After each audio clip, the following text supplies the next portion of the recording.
Hello, everybody. My name's Paul William, and I'm the Heritage Action Zone Officer for Wakefield Council.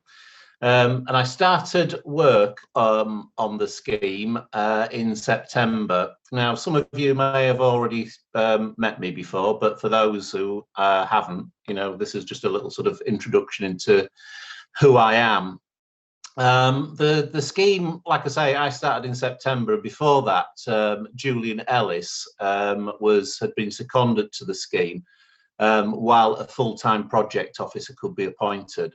So I'm relatively new to the council, and I've been employed for the life of the scheme. So the scheme ends in March 2024.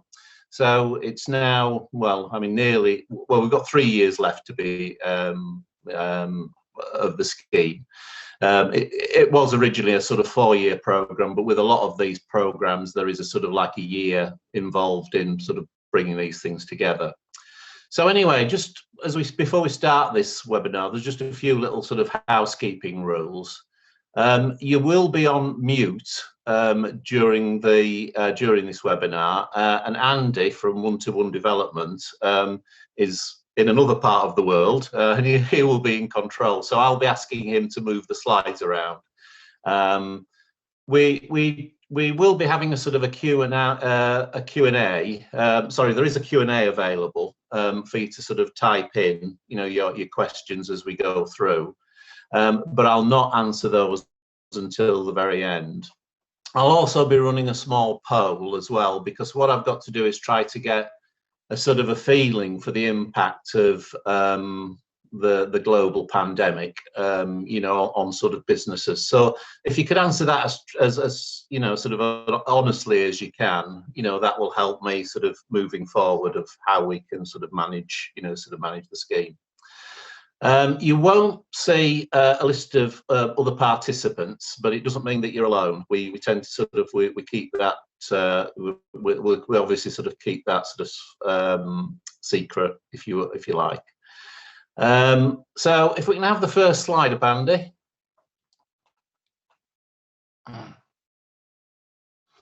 So and the next bit as well, Andy. That's brilliant.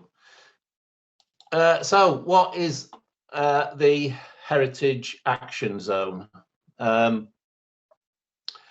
And what are the grants?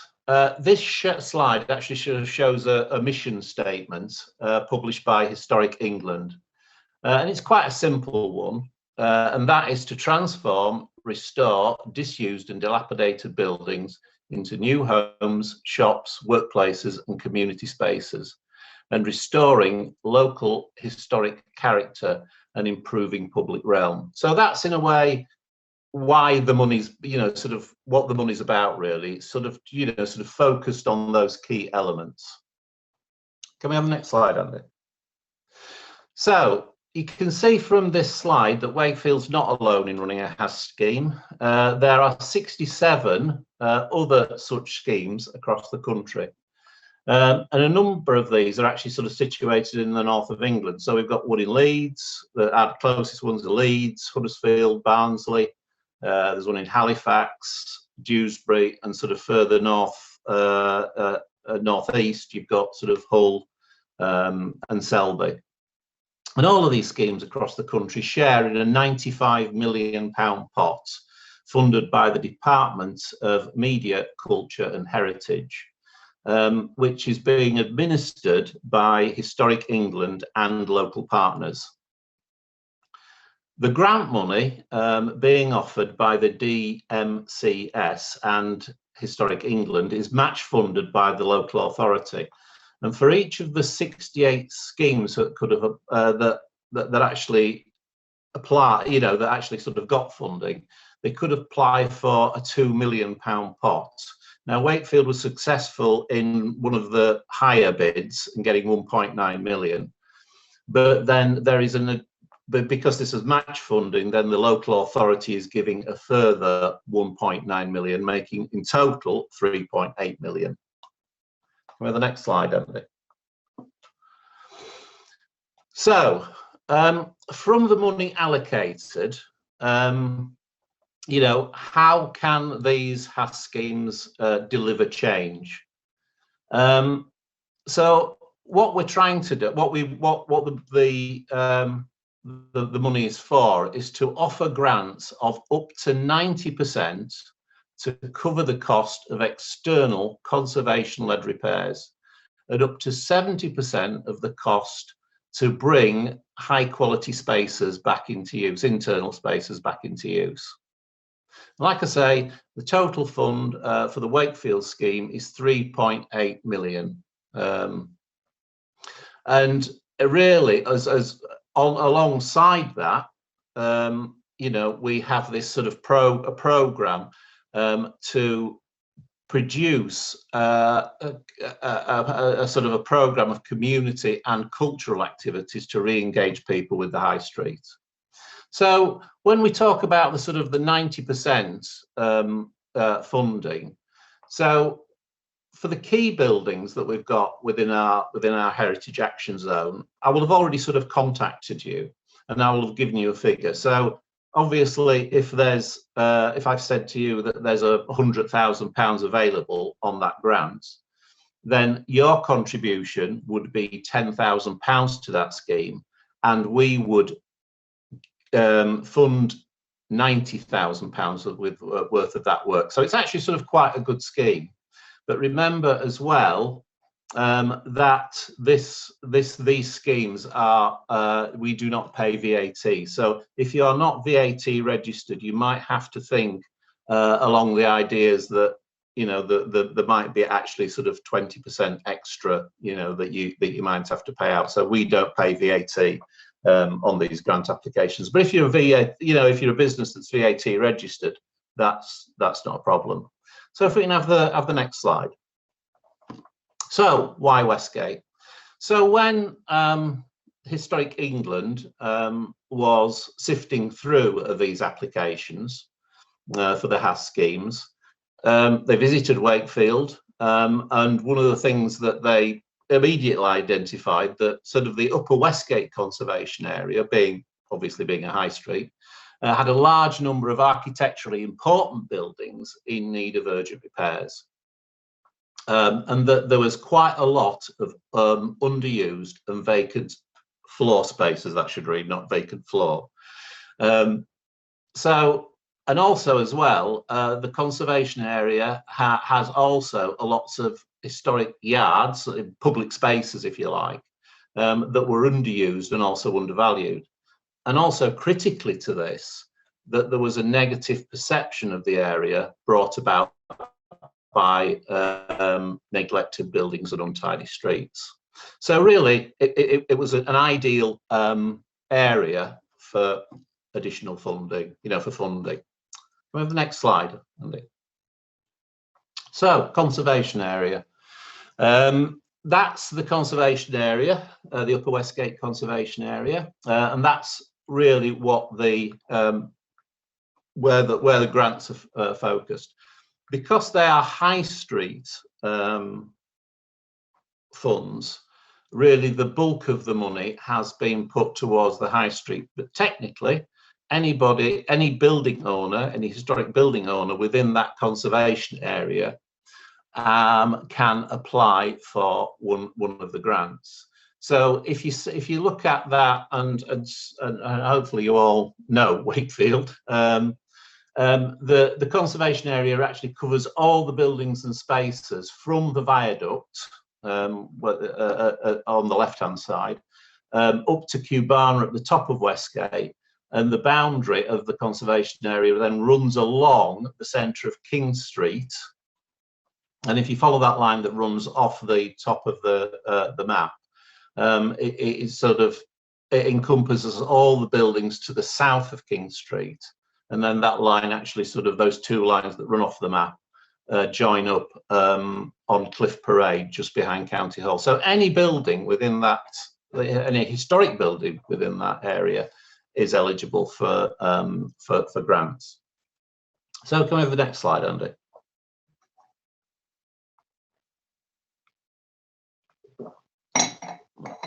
Lovely. So A condition survey was undertaken of all the buildings along the high street in November 2019, and from this, the original bid application was pulled together. The survey identified lots of defects on the, if you like, most prominent buildings along the high street. And a drone survey was done to have a look at the conditions of the roof. So in a way, this survey identified really where we needed to target the funds. Come over to the next slide, Andy.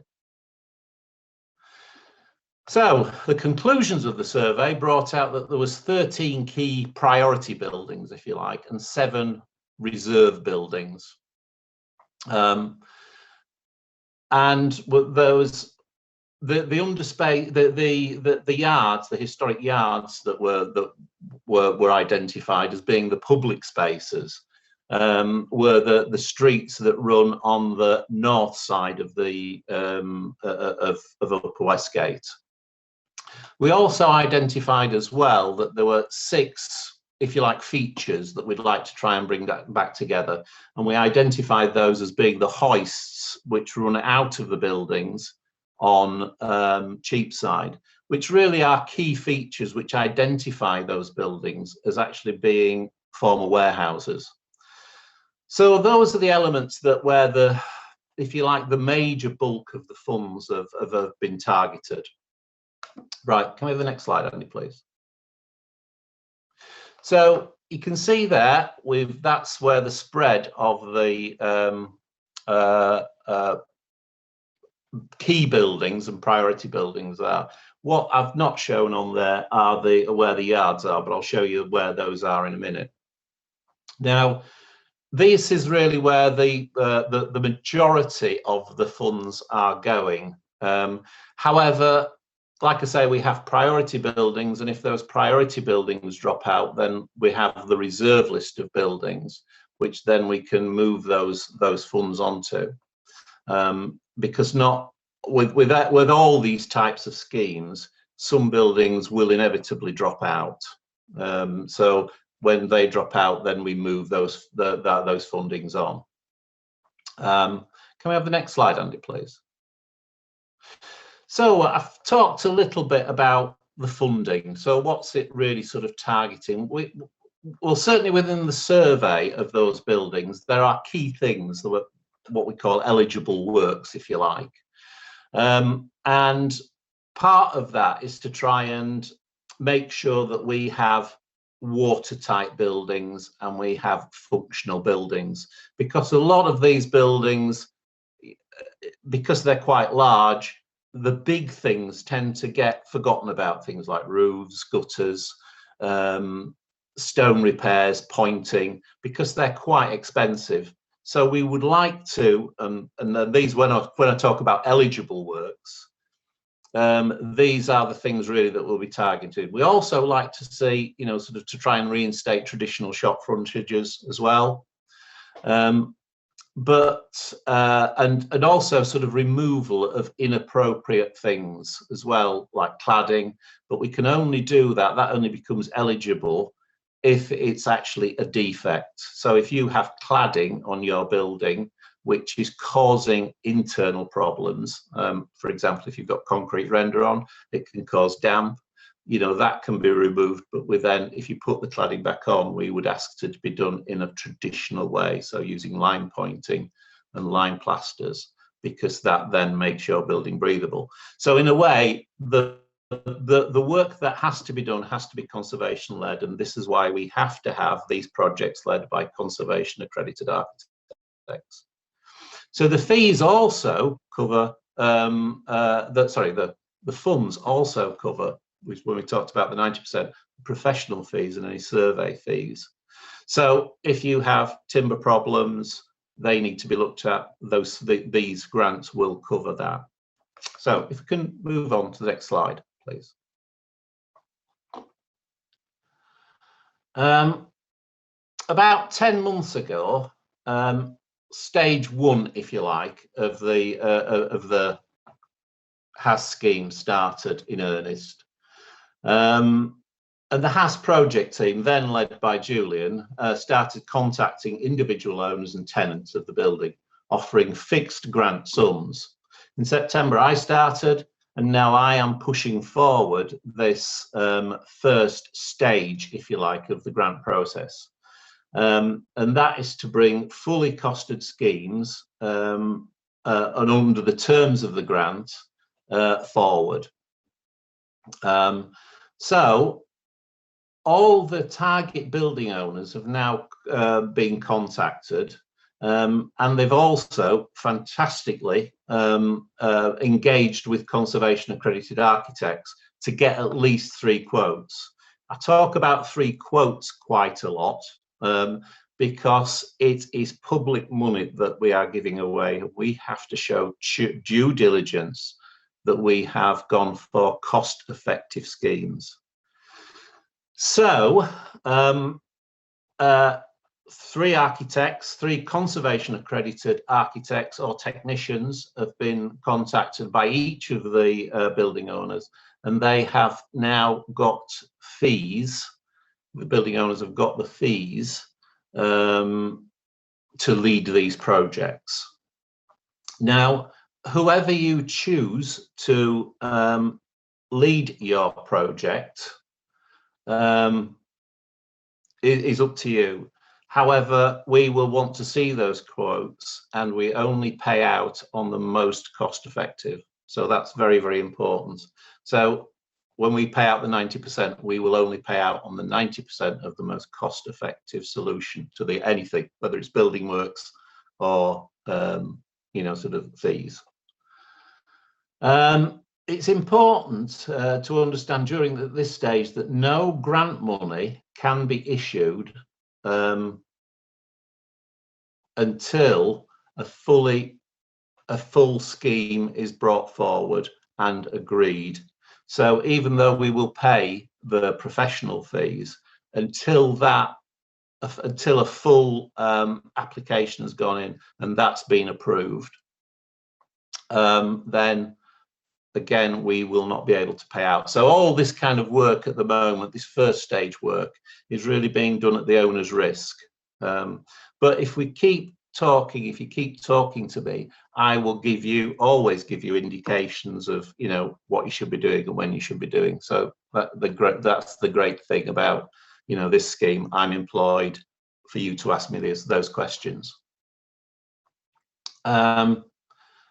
So if you look at that sort of slide, that kind of gives you a little bit of an idea, really, of the, sort of players in this, really. So you've got the HAS team, that's me, but also I'm backed up by legal team, I'm backed up by finance, I'm backed up by conservation, I'm backed up by planning. So if you ask me a question, I know who to get an answer from. So if you ask me a planning question or a conservation question, I don't know the answer, I will find out for you. We have, like I say, we've got the scheme architects. They develop the scheme and they will help you in getting all the relevant other work done. So like building, planning permissions, building regulations, listed building consent, because you'll be dealing a lot with listed buildings. Not all the buildings that we're targeting are listed buildings, but they are still of historic importance. So they will, the architects will be able to help select appropriate experienced contractors, get the tenders in, and obviously you as building owner sit in the centre of that. And kind of pull this element together. So this is what we're looking at in trying to, sort of pull a scheme together.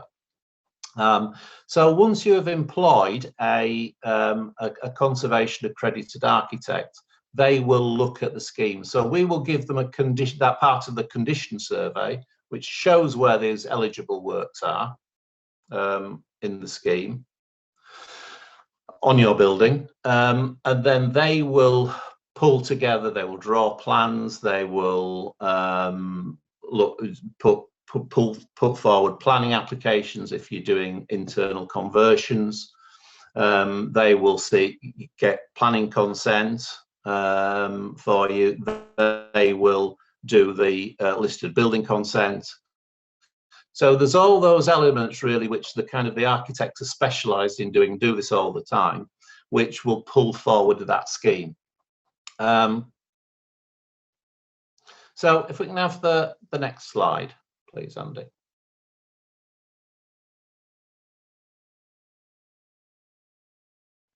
So really stage 2, if you like, is to then try and pull that application together. And once all those details are brought together, what you do is you fill in. We have now then that main application form. So you've got your architect, you've got his plans, you've got all the planning permissions in place. The architect would have gone out and got quotes. Again, you would need to have 3 quotes from suitably qualified builders. And what we say by suitably qualified builders are builders who have experience of working on historic buildings. So we asked you to get your contractors to fill in a referral form, you know, sort of giving their experience of working on historic buildings. And once we've got all those and we've got a fully costed scheme, then you put the application form in. So the next slide.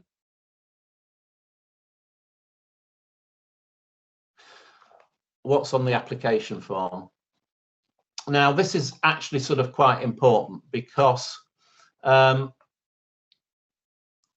number of you have already kind of got to that stage where you've engaged your architects, and now they will start to be pulling these things together.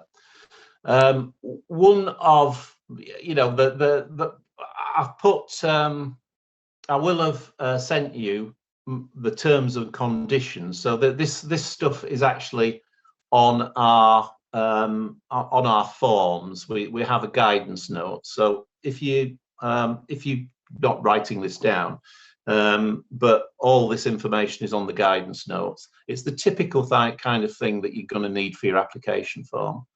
So we're going to need, obviously, proof of ownership of the building and proof of your eligibility to do those works. Now, if you are a tenant, because a tenant can apply, you would need to have the owner's permission.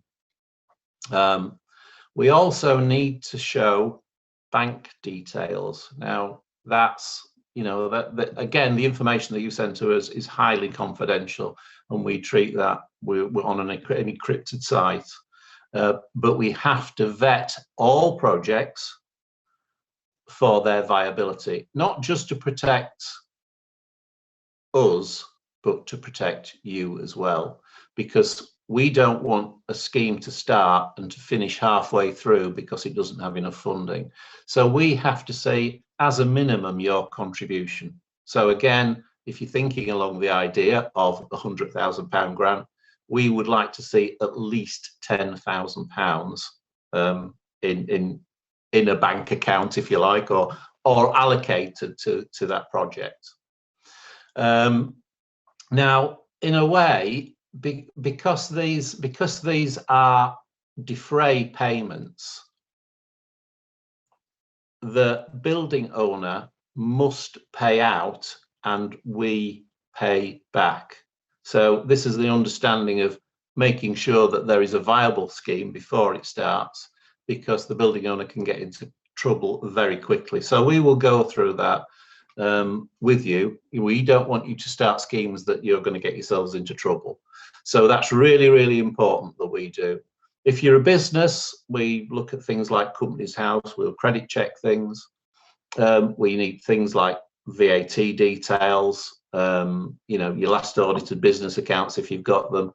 Insurance, we need to see that there's insurance on the property.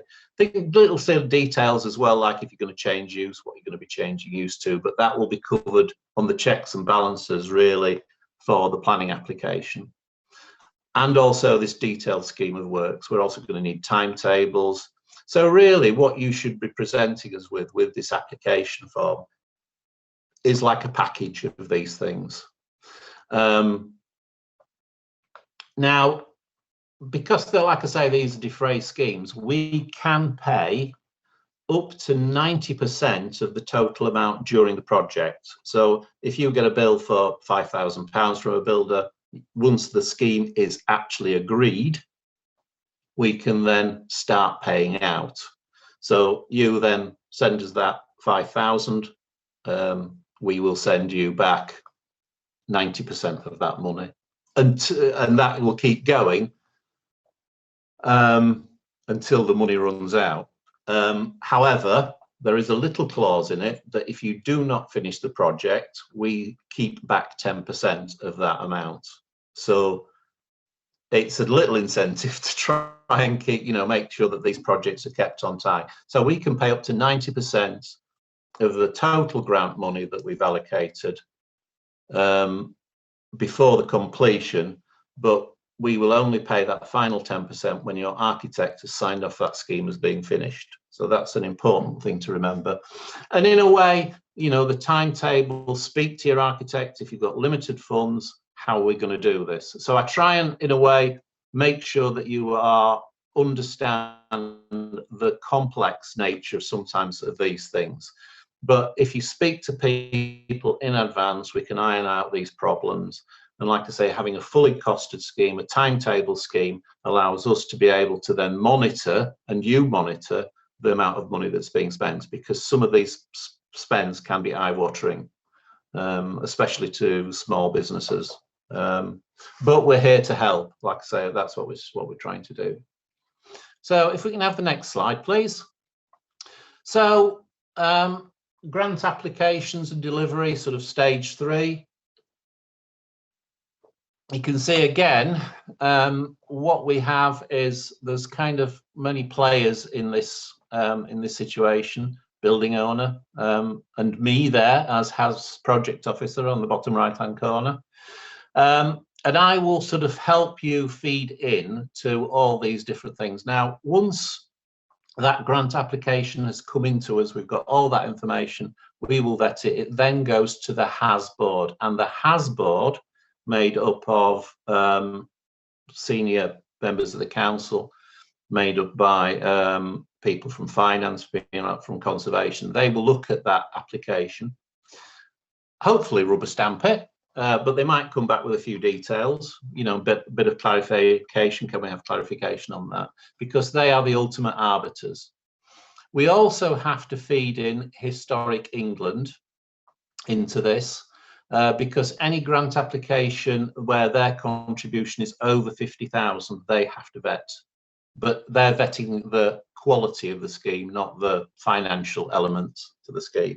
So there's an element there as well that has to be gone through. So once that's done, once it's gone through the HAS board, can we have the next slide, actually, Andy? I think that's probably explains it. Oh no, actually go back again if you can, sorry. Yeah, so once that's sort of done, we then, our council legal team will send you, well, I will send you a letter, but it will be a legal agreement. So then you have to sign that legal agreement. And if there's over a certain amount, it will also, you will have to register that loan as that money as well, this grant money, with the as a sort of proper legal thing against the building. So it's so it is a sort of a legal agreement once you get to that stage. So once that's signed, once you've signed it, we've offered you an amount of money, you've signed it, everything's agreed, then you start work. So you're working with your architect, you're working with your builders to get this project done. We ask that we can come on a regular basis to inspect the work, but the idea is that your conservation accredited architect will lead this scheme. So if there's any technical details or anything like that, we will ask those questions of your architect more than you probably. But obviously, it's a process that we keep going. So keep speaking, keep talking. If you have any problems, always come back to me. So if we there's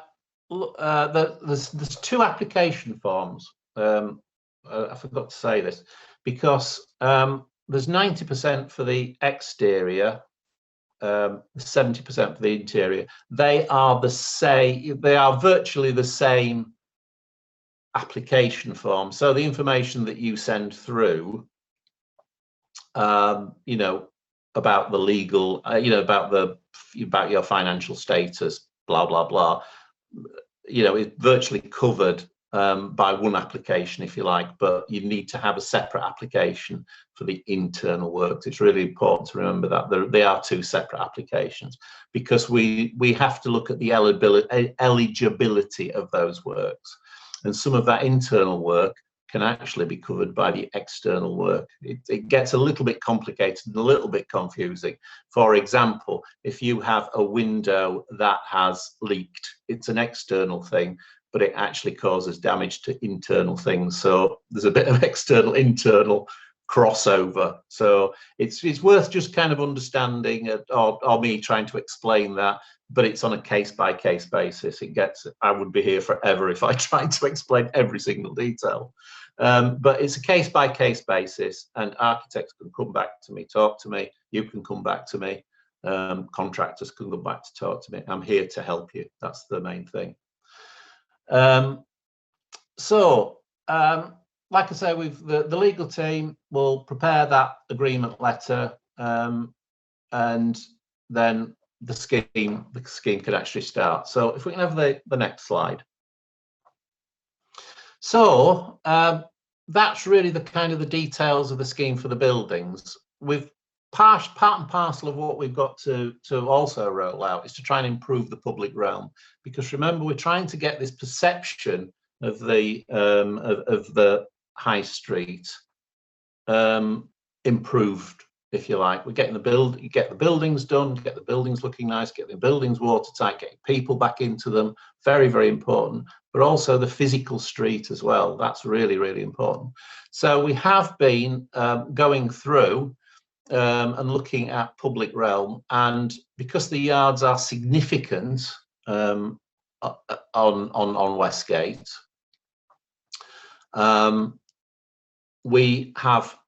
we're reinstating, if you like, trying to reinstate the historic character, and we've already started on Carter Street. So we've put back historic sets along Carter Street. If we can have the next slide. So we've got 5 of those schemes. Again, like I say, they're not actually on the north side, they're on the west side of Westgate. And really they lead into the yards. So, I mean, things like Barstow Square, you know, wonderful, wonderful square, you know, but the entrance to it's pretty ropey.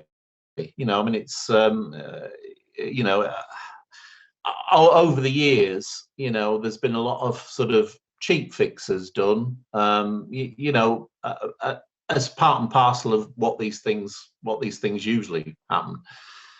And really part of this money is to try to bring the quality element back into this. So we're putting historic sets back into all these spaces. And the yards are a particular, the covered areas to the yards are a particular problem with the nighttime economy, because they're dark, they're foreboding. So we're also going to be looking at putting floor lighting into these spaces. So they're actually a space which people don't feel threatened by at night. So they will be buried into the cobbles. Really, really nice lights. I've seen these. There's one there that I've kind of just got the, you know, got as an example. So public realm works. Can we have another slide? One of the things that we always say about historic, you know, sort of any kind of project, is really that the devil's in the detail, and there's a lot of detail along Upper Westgate, and not things that you wouldn't normally consider. So we've got a lot of early shop fronts, and one of the key things is to try and remove some of the inappropriate interventions, because we know through the historic photographs that we've got that there are a lot of sort of historic shop fronts along there. But there's also the details as well. When you look closely, there's still the original canopies there, and one of the things that I would really like to do is to try and get some of the canopies reinstated. They're actually sort of hidden away in a lot of the traditional shop fronts, because as we all know now, that external spaces are almost as important as internal spaces. So that's a really, really important thing to try and do, is to sort of look at the detail. Like I say, there's a lot of historic detail there, but it tends to be covered up by inappropriate features, signage, wires everywhere. And part of this grant funding is to try and make sure that these features are repaired and visible to people. So if we can have the next slide. Also, kind of repairing defects. We've got a lot of problems with buildings that, just over time get neglected, they get changed.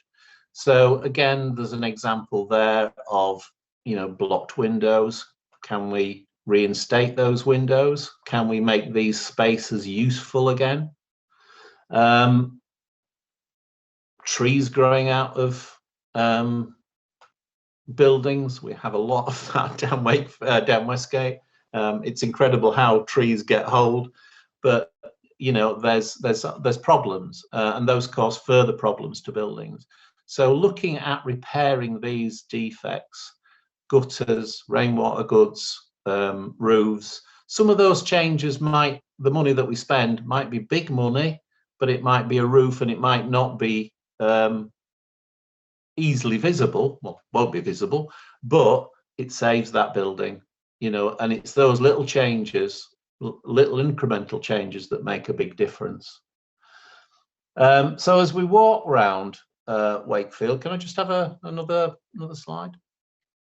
So as we walk around Wakefield, there's a lot of sort of, like I say, obvious defects, rotten windows, that kind of things. But you can also turn that eye to the internal bits of the building as well. And we've identified that there's quite a lot of unused space. Now, key to this, that over recent years, there's been a lot of studies showing people moving out of cities and towns. And this pandemic, in a way, has kind of highlighted that. So as people stay at home, they work from home. But isolation is a problem. I mean, my partner lived in rural France, and it was very beautiful. And she lived there for 9 years. But at a point, it starts to get hard work. And I think now we've all worked from home often enough, and we want to get back to people. We want to get big, sociable again. So there is a role for the high street as being a place maybe to shop, because we do have a lot of shops that will not come back, but also having living space as well. Now that's really, really important, is to bring living space back, because if you've got people in cities again, then you have a ready-made audience for shops, for restaurants, for all those elements which make a town a community. So what we're trying to do is get these spaces back into use. This is why we're offering this 70% grant for internal spaces, and make beautiful spaces. So it encourages people to live, work, and play in cities. Over the years, there's been a real problem with town planning, that we create clone towns. So big cities that have the same buildings, the Marks and Spencers, well, not Marks and Spencers, I shouldn't say Marks, because that's the only one that's surviving at the moment, things like your Debenhams. When trouble hits, when financial problems hit, those are the first ones to go, and they have big impact on the street. Towns which are more resilient have smaller individual traders, if you like, and the pandemic is a little bit of an exception to this, but they tend to be far more resilient if you have a town which is different, a town which somebody wants to visit, you know.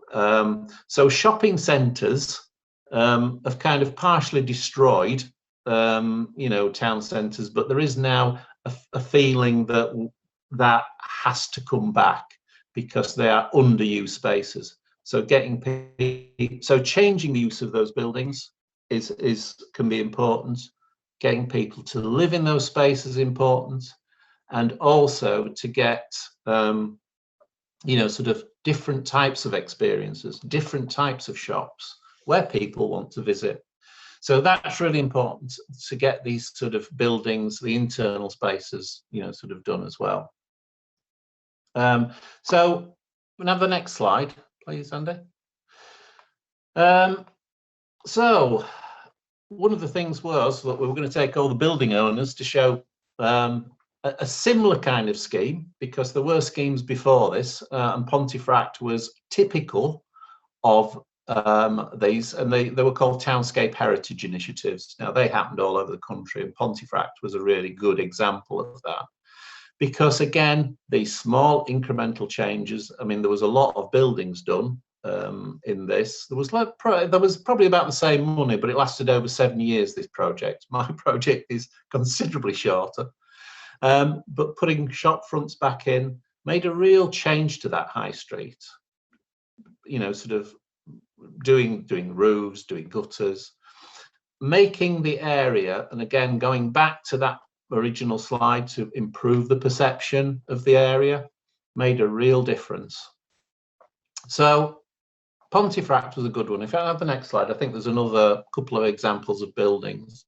Again, bringing spaces back into use, and with relatively small amounts of money, but using that money intelligently. You know, we can make, like I say, we can make a real difference to hopefully to Westgate. Can I have the next slide, please, Andy? So again, there is part of the funding that we've got is also to try and have community engagement, to engage people back with the high street. Out of the funding that we've got, we've allocated £135,000 to a number of schemes, which are looking with artists, we're looking with musicians, we're looking with cultural or other cultural organisations and local societies, to create engagement activities to get people involved with the high street and involved with the history of the high street. We've also going to be running some heritage workshop schemes when we get some schemes on the go. So we will be teaching people about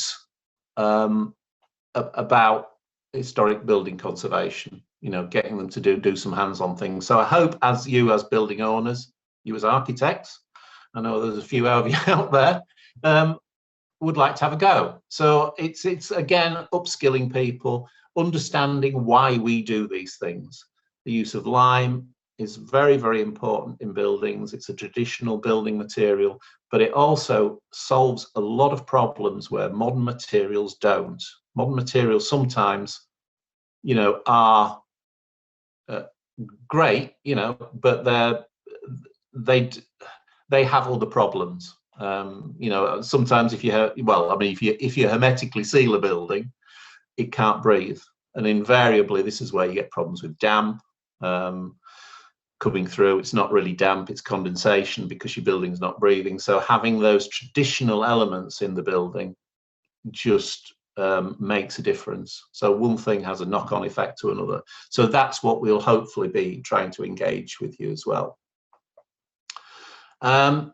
Also, we've just found out as well that we've been awarded a further £90,000 to have a cultural element to this as well. So that's not generally known as yet, but there is additional funding that we've just won from the Arts Council and Historic England to have capacity for building more engagement activities. So we'll be pulling things like the Rhubarb Festival onto elements of the Rhubarb Festival, elements of the music festival that we run onto Upper Westgate as well. So we're trying to draw people back into these spaces. We're trying to draw people back into these yards to give these buildings a chance. So that's really the sort of the end of the webinar. Can I just have the next slide? I've put a couple of links there, but I've also I want to, sorry, those links really are to our application scheme, and also the Historic England's scheme as well, because that gives you another idea of the different types of high street action zones that are happening all over the country. Each area will do it slightly differently. We do it one way, Hull will do it a different way, depending on the types of buildings that you've got and the types of interventions that's going to be needed. I'd like to try and, don't worry if you don't have this, because this is being recorded, so I can send you this a link to this, but I'd like to just quickly run a quick questionnaire. So if you can just answer these questions as honestly as you can, because like I say, what we try to do is we try to bring forward these schemes. Now, it's really, really important to remember that we have 3 years left on this scheme. It will take, on average, 6 months for you to pull a scheme forward. If it's got to go through planning, it's got to go through listed building consent. So, and then actually physically getting the works done. So time is running out. I will be monitoring all these buildings, and if buildings are not coming forward because of genuine circumstances, I will have to move that money on to reserve buildings, because if I don't pull down on that money, it's lost. So it's very, very important to remember that. And I don't want to push you, and that's not the purpose of this, but the time is ticking. So I'll just and we have a global pandemic, so I really have to if I can just to run this code. So I can have the first question.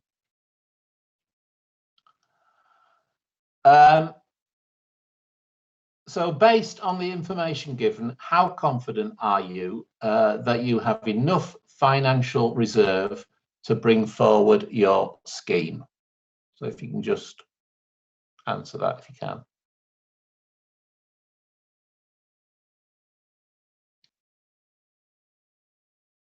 All right, lovely. Next one.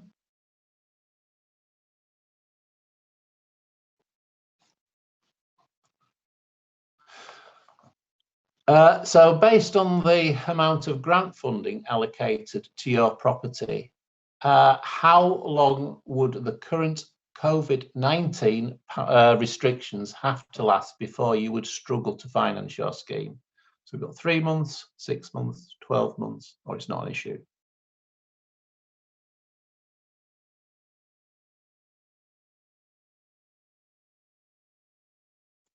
All right, if we can have the next one.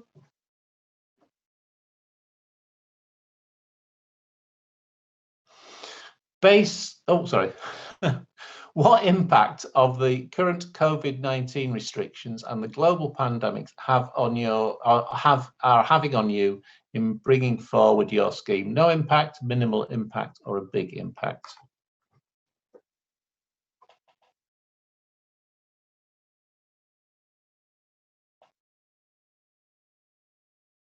Lovely, that's great, thank you. And the next one.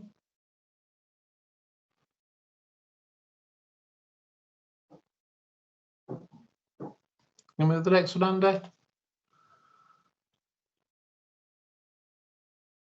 Oh, sorry. Yeah, sorry, the last one. Sorry, that is the last one. Andy's just reminded me of that. Thank you very much, Andy. So we'll just have a little evaluation then now. If we can have a little evaluation one as well.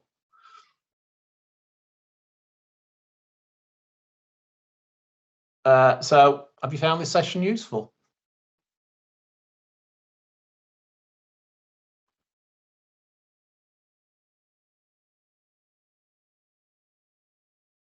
Brilliant. Thank you.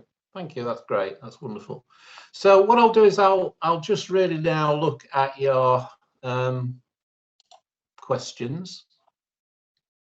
If you can just lose that off the screen, Andy, can you? For me, can I do that? I'm just trying to get to the. Oops. I've just lost it off my screen altogether. Let's go back. Can you get rid of that off the screen, Andy, for me?